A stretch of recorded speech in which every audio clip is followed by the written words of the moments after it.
What if I told you that your habits are secretly sabotaging your goals, and you don't even realize it? You promised yourself this was the year you'd finally get your life together. You bought a planner, set big goals, and told yourself, this time it's different. But here we are. The planner's still untouched, and you're stuck waiting for the perfect time and the perfect plan. Here's the thing, you're valid. Life happens. But if we're being honest, this cycle means that when next year rolls around, you'll likely be exactly where you are now. And maybe that doesn't sound so bad, except it is bad. You make resolutions every year because you're tired of feeling stuck. You're tired of feeling like you haven't reached your full potential. The good news? It's not too late. The year hasn't gone that far yet. You've still got time to turn things around. A month ago, I was exactly where you are. I had all kinds of reasons, but really they were just excuses for not being productive. The first video I posted on this channel took me 6 months to make. Why? Because I was scared. I kept putting it off. I feared judgment. I thought my skills weren't good enough. I fell into the perfectionist fallacy, the mistaken belief that you need to be perfect from the start or it's not worth doing at all. But here's the thing. The things worth doing are the things you start clueless. In fact, starting with no clue is the perfect way to learn and grow. With consistent little efforts, you can romanticize the process. Think of it like this. Jeff Olson uses the water hyacinth to explain how small, consistent efforts lead to huge results. The hyacinth starts as a tiny speck on a pond. Every day, it doubles in size. At first, the growth seems invisible, but by day 29, it covers half the pond. And on day 30, it takes over completely. Progress feels slow at first, but with persistence, it leads to transformation. Success often comes to those who stick with their goals long enough to see the compounding effect. This compounding effect is built on one thing: habits.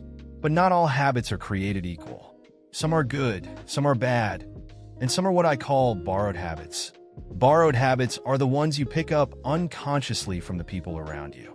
This is known as social mimicry, and it's a powerful force. These specific types of copied habits don't always suit your personality or your goals, and they can distract you from your true potential.